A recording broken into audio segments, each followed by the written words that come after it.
Hey, what's up everyone? My name is Nicholas Corcel, and you're watching Literary Nomad.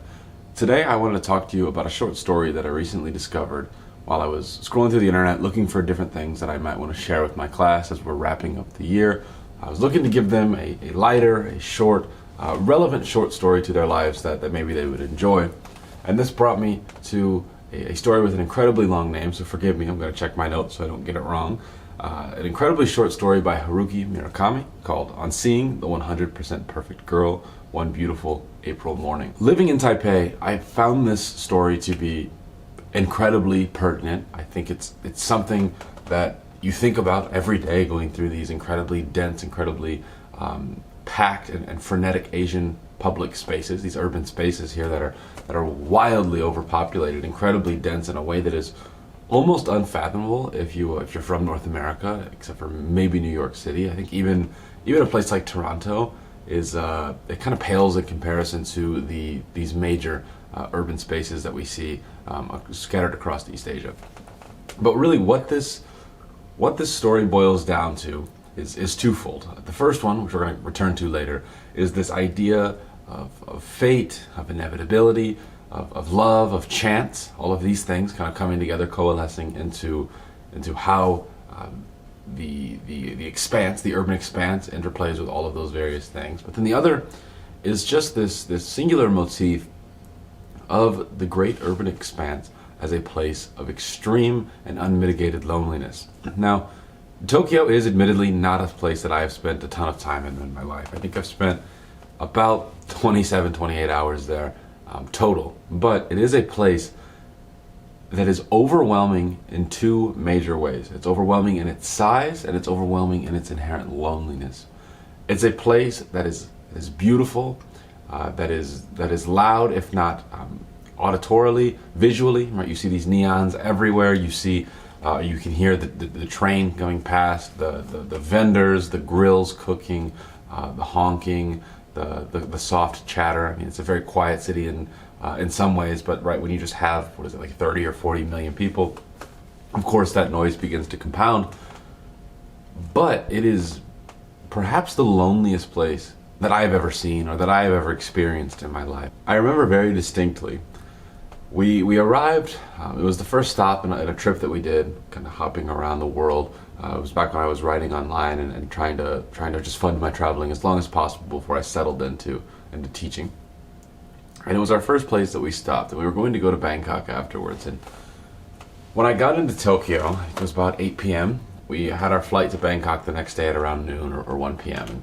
And I was poor at the time, so we didn't get a hotel. And the plan was we were going to experience the night in Tokyo. We were going to experience what the night might look like. And so by foot for most of it, because for some reason the subway is not 24 hours in Tokyo.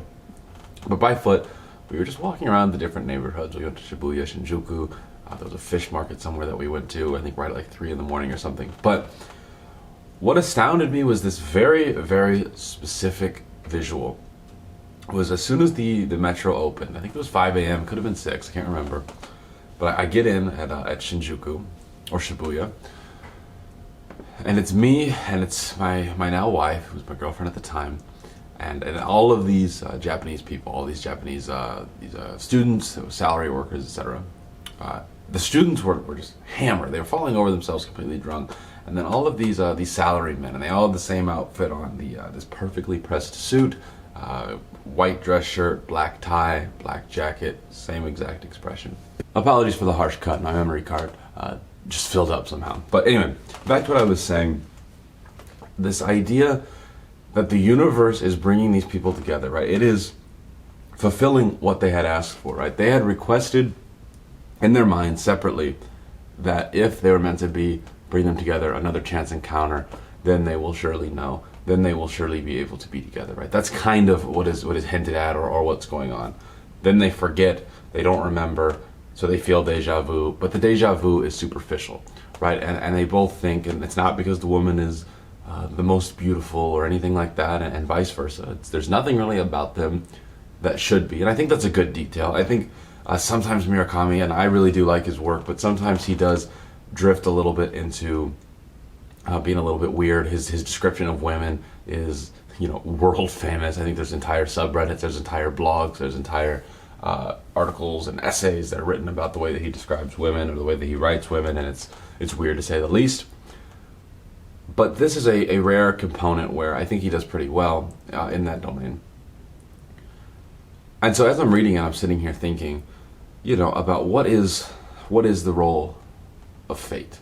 What is the role of fate versus the role of choice, right? How do we reconcile these two contrasting ideas?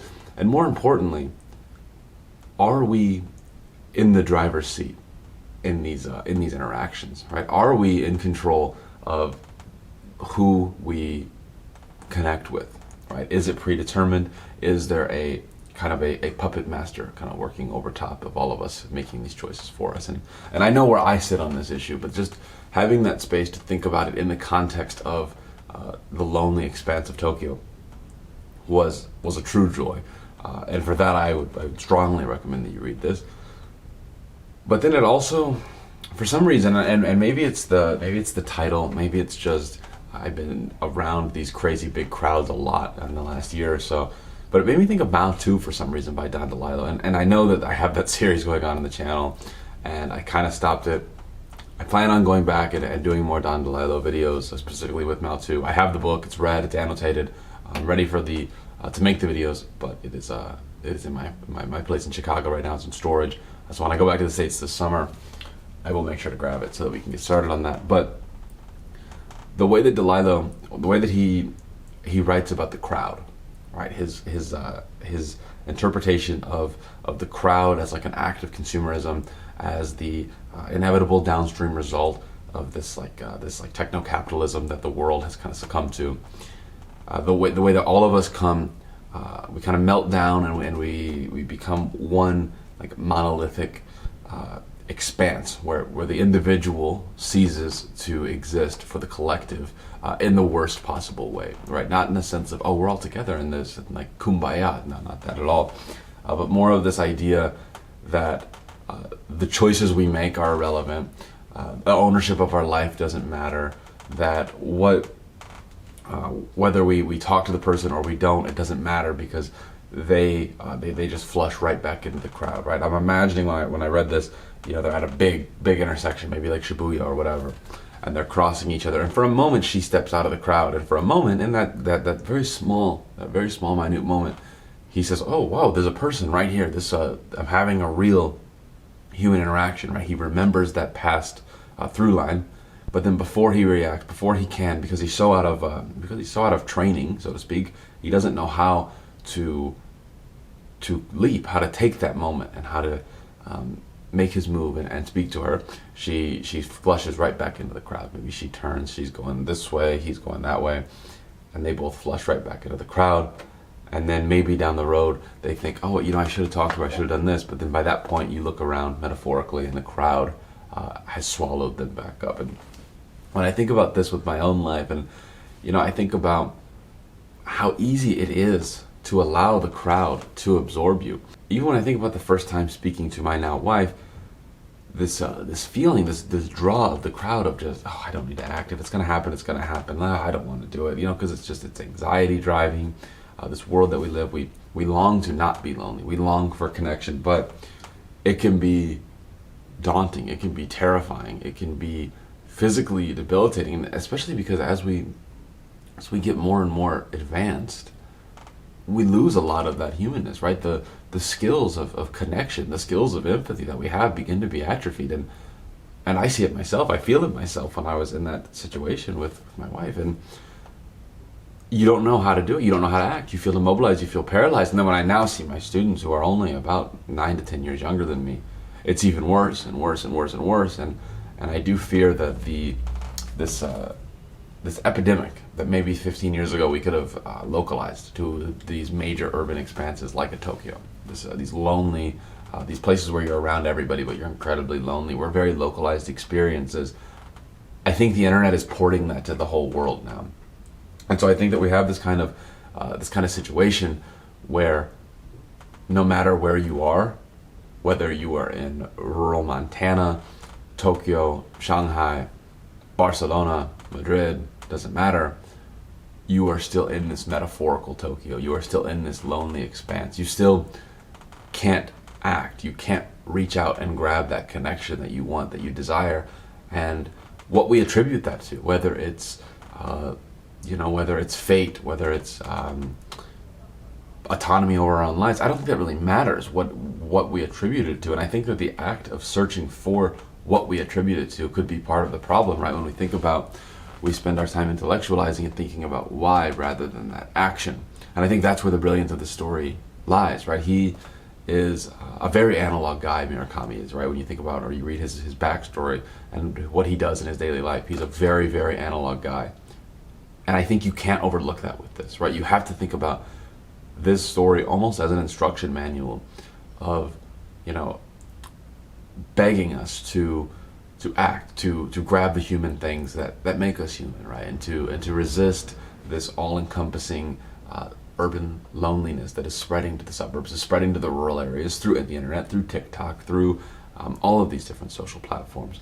We have to resist that, right? We have to cling to the things that make us human, love being the primary one, but we also have literature, art, all of these things, talking, laughter, etc.